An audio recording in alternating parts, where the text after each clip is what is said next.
Bonjour à tous, donc comme vous avez pu le voir aujourd'hui, nous allons parler de la trilogie Insaisissable. Alors oui, c'est vrai, j'aurais pu ne vous parler que du troisième opus, parce qu'il y en a, ils ne veulent voir que la vie dessus. Mais je me suis dit que ça serait intéressant de parler des trois films, et notamment d'une certaine influence qu'ils ont eue sur moi, entre quand j'étais ado, quand je les ai vus, et quand je les vois maintenant. Nous commençons par le tout premier opus, Insaisissable, ou Now You See Me, oui, j'ai envie de le dire en VO, je sais pas pourquoi. Sera vraiment époustouflant. Qui est sorti en 2013, réalisé par Louis Leterrier. Bon, alors avant que vous vous posiez la question, non, je l'avais pas vu au cinéma. Le 2 non plus d'ailleurs. Le premier film donc réalisé par le réalisateur de l'incroyable Hulk et de la colère des titans. Et donc le voir venir pour un film mettant en scène des magiciens vraiment incroyables à tel point qu'on a l'impression que c'est de la sorcellerie qui volent des riches pour donner aux pauvres tels des Robins des Bois, le concept se tient. Non vraiment, le concept se tient à réunir 4 magiciens spécialisés chacun dans un domaine pour faire ce qu'on appelle les cavaliers, qui font des grands spectacles, mais qui sont spécialisés dans le vol d'argent, etc. Alors en toute honnêteté, le premier film est sympa. Je ne dis pas que c'est un grand film, loin de là, mais en vrai il est sympa pour ce qu'il propose. Même si s'il y avait des choses à reprocher, ça serait déjà le personnage de Mélanie Laurent. Alma, je crois, elle s'appelle de mon souvenir, et encore je dis ça au pif. Je trouve pas le personnage très intéressant dans l'histoire. Elle apporte rien en fait. Même en termes de relation avec Dylan, bah ouais, mais... Et c'est pas le manque de charisme le problème, hein. Tu peux faire des personnages s'ils sont intéressants,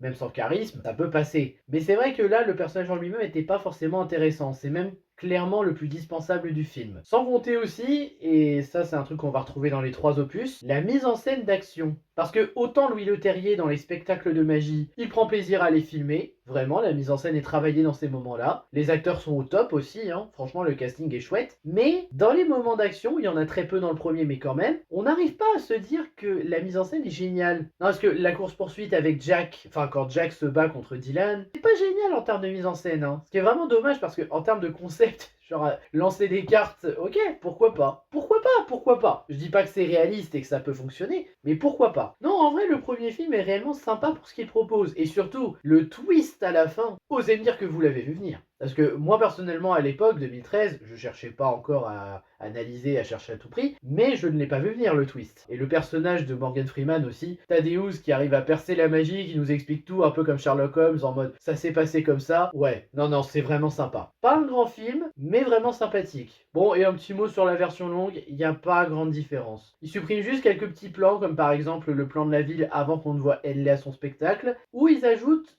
une scène intéressante que personnellement j'aurais laissée dans la version cinéma, c'est une scène où Thaddeus vient dire bonne chance aux cavaliers pour les narguer, et au final les cavaliers lui font un tour pour l'insulter, ce qui réussit, et ça crée un peu de tension entre eux. Ouais, ça marche bien comme scène je trouve. C'est dommage qu'il ne l'ait pas gardé dans la version cinéma. Mais bon, la version longue n'a pas grand intérêt, hein. C'est pratiquement la même, à part quelques différences. Il n'y a pas de réelles différences marquantes qui nous font dire, ou d'explications du lore, ou de bonus vraiment qui amélioreraient le film. Après, il n'y a pas beaucoup de minutes en plus dans la version longue, il me semble, donc ça va. C'est pas dramatique, c'est une version équivalente sans plus. Ça, c'était le premier film réalisé par Louis Leterrier. Mais qu'est-ce que ça vaut quand ça fait une suite? La réalité est toujours plus compliquée qu'il n'y paraît.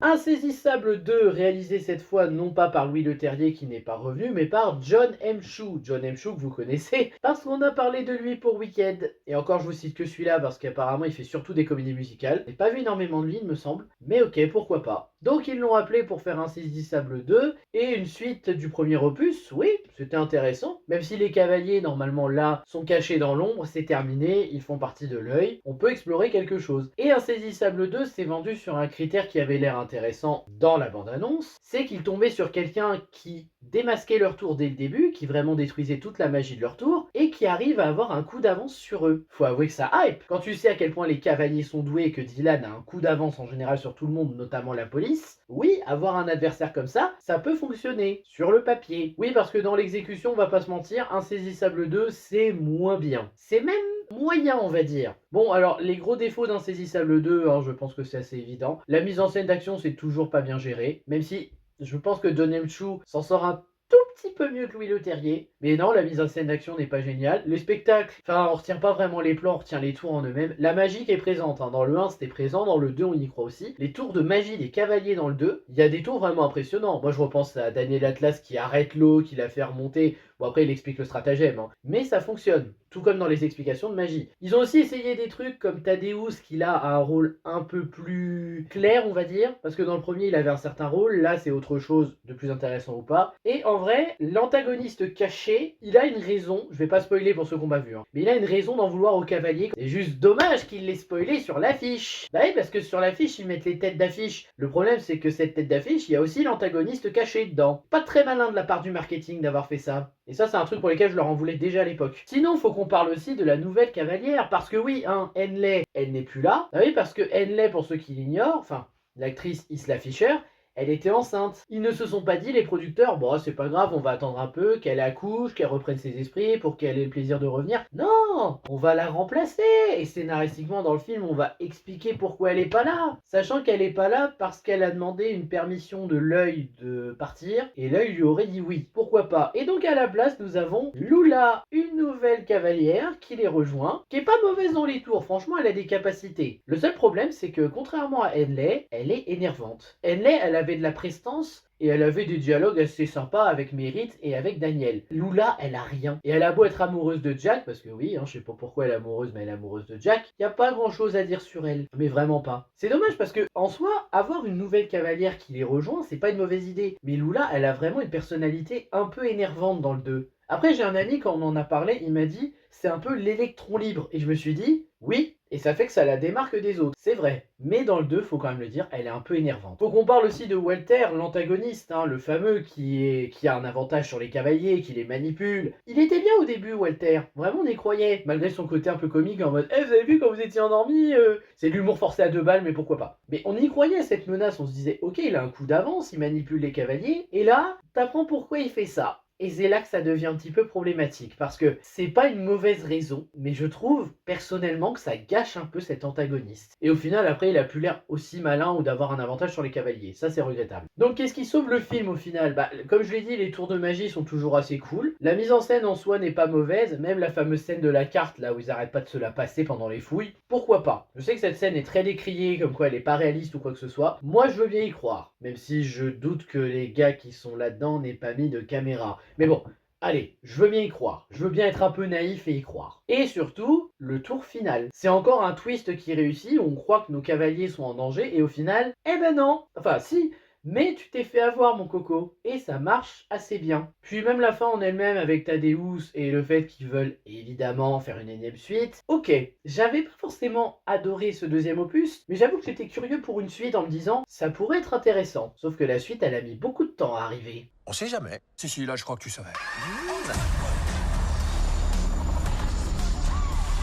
Nous y voilà, Insaisissable 3, le dernier opus, 9 ans après le 2, bordel, ça commence à faire quand même, hein, autant d'attente pour un troisième opus. Et donc, qu'est-ce qui s'est passé? Bon, je sais pas, je me suis pas informé sur comment ça se fait qu'Insaisissable 3 n'est pas sorti avant. Après, moi je crois que ce film-là, c'est un peu comme Sherlock Holmes 3, c'est-à-dire qu'il faut vraiment les relancer tout le temps, et les producteurs, à un moment, ils se réveillent et ils se disent ah mais oui, mais c'est vrai qu'on a ça. Enfin, le troisième opus est donc arrivé, ça y est. Et autant vous dire que je suis passé d'une légère hype en apprenant juste que ça allait sortir à de la crainte. Ce n'est pas Louis Leterrier qui revient pour ce troisième opus et ce n'est pas John M. Chu non plus. En même temps, John M. Chu il est occupé avec Weekend, donc je vais pas lui en vouloir. Ils ont appelé Ruben Fleischer. Alors Ruben Fleischer, bon, je le dis tout de suite ici comme ça c'est clair. Les seuls films que j'ai appréciés de sa part, c'est Bienvenue à Zombieland et Retour à Zombieland. Venom, c'est nul. Vous ne me ferez jamais dire du bien de ce Venom et je maintiens que Topher Grace est un meilleur Venom dans Spider-Man 3 que cette merde qu'on s'est tapé dans une trilogie pourrie, même si Ruben Fleischer n'a fait que le premier, qui est le moins pire, et il a fait Uncharted. Uncharted, je maintiens, c'est nul le film. Ça s'inspire des 4 jeux, ça sait pas où ça va, ça plagie même, c'était nul. Allez, prenez votre temps pour le 2, hein. Je suis pas pressé de l'avoir, hein. Franchement, ça vaut pas le coup. Je vais plutôt rejouer aux 4 jeux, c'est mieux. 5, il y a Standalone de Chloé aussi. Donc l'appeler lui pour faire Insaisissable 3, ça sentait vraiment pas bon pour moi, parce que comme j'aime pas la plupart de ses films, où je trouve qu'il fait des films vraiment moyens, oubliables, après il a des fans, hein, et je les respecte, mais moi personnellement je n'aime pas Ruben Fleischer. Donc l'appeler pour faire le troisième Insaisissable, c'était pas rassurant, même si il y avait des petites choses qui me rassuraient un peu, notamment le retour d'Isla Fisher qui rejoue à nouveau Henley, elle revient, donc on a bien nos 4 cavaliers qui reviennent, cette fois pour aider un groupe de jeunes magiciens, 3 jeunes magiciens comme ça, et tous ensemble ils vont devoir faire un gros braquage contre Veronica Vanderberg, c'est ça? C'est bien ça, je me suis pas trompé, je suis allé vérifier vite fait. Je vais pas y aller par 4 chemins, c'est assez évident, le film est très moyenasse. En fait, les bons points, c'est le retour du casting, et même les nouveaux membres, hein, ils s'en sortent assez bien pour ce qu'ils font. Le seul qui est énervant, c'est Roscoe. Parce que c'est un petit peu le jeune qui provoque, tu vois, il fallait en faire un à tout prix. Non, fallait pas faire un gars comme ça. En plus, ça fait une compétition de qui a la plus grosse ou qui a la meilleure tour de magie entre lui et Daniel Atlas. On s'en fout. D'ailleurs, en parlant de défauts, c'est quoi cette scène où ils sont en train de tous faire leur tour en mode « Eh, vous avez vu, je fais le meilleur tour. » Et vous croyez vraiment que c'est le moment ?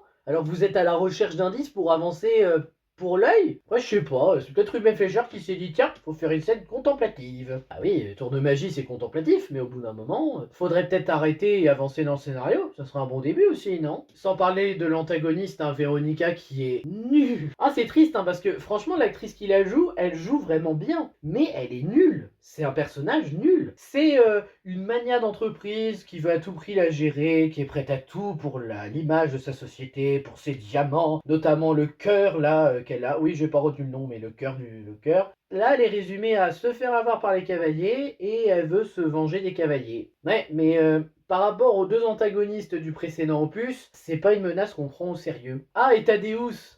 On en parle de Thaddeus? On peut reparler de ce qu'ils ont fait du personnage. Et là, ce qu'ils ont fait du personnage, c'est un caméo inutile et une fin sans émotion. Il n'y a pas d'émotion, il n'y a pas de réelle tension dans le film, ça marche pas, on n'est pas dedans. Ils ont quand même essayé de refaire le coup, et regardez, on fait un gros tour de magie à la fin pour vous surprendre. C'est bien, le seul problème c'est qu'on l'a déjà eu dans l'opus précédent. Donc en fait, vous refaites la même chose que l'opus précédent. Pas sûr que c'était l'idéal. Sans parler aussi de l'humour qui est un peu lourd, et bon... Qu'est-ce qu'on pourrait rajouter à ça? Il n'y a pas d'évolution de personnage. Puis la fin vraiment en mode hey, on veut faire une suite, regarde, regarde, regarde. Bah pourquoi pas, mais vous auriez pu faire un petit peu plus discret. Il y a que le premier qui s'est dit hey, on fait un petit peu discret pour une tentative de suite. Bon après quand je dis que c'est moyenasse, il y a quand même des bons points, comme je l'ai dit, le casting, le fait qu'Isla Fisher revient. D'ailleurs petit point aussi, merci d'avoir pensé aux fans du 2. Oui je dis ça parce que je sais que certains vont dire ouais mais le 2, un certain personnage est détestable. Oui mais de l'autre côté, elle a quand même des talents et la revoir ici ça fait plaisir. Puis elle est moins énervante que dans le 2, hein. Franchement avec tout le monde là elle est supportable. Décor ça va, c'est assez joli. Les musiques c'est un peu mieux aussi à 2-3 musiques près. La plupart des musiques s'en sortent mieux que celles du 2. Ouais parce que le 2 c'était un peu hors sujet alors que là, à part la chanson de Lady Gaga, moi j'aurais pas mis ça mais bon. Donc un 3e opus pour un constat moyennasse qui me fait demander si Insaisissable devrait vraiment continuer. Surtout si c'est encore pour 9 ans d'attente pour un 4e opus et avec le même réal, je vous avoue que je ne serais pas épais. Bah j'irai quand même hein, parce que voilà, j'ai fait les 3, je ferai le dernier. Mais juste pour l'obligation vidéo. Le seul moyen pour qu'il y ait un 4 réussi, c'est qu'on ait enfin un adversaire au niveau, voire au-dessus des cavaliers. C'est-à-dire un adversaire qui maîtrise la magie aussi, mais qui a toujours 1 voire 2 coups d'avance sur les cavaliers. Faites un méchant comme ça pour le 4, et je pense que là, il y aura de quoi éper les gens. En tout cas, ce 3e opus, moyennasse, clairement le moins bon du lot, et je pense que c'est aussi un des seuls que je n'aime pas. Parce que le 2, en vrai, je l'ai revu tout petit peu à la hausse quand j'ai vu celui-là. J'espère juste qu'Insaisissable, si ça continue, ce que je ne souhaite pas mais on verra, ça va pas continuer de descendre. Voilà, c'était mon avis sur la trilogie Insaisissable. J'espère que ça vous aura intéressé. N'hésitez pas à liker, à partager, à vous abonner, à me donner votre avis sur les films si vous les avez vus. Et je vous dis à bientôt pour de prochaines vidéos. Ciao!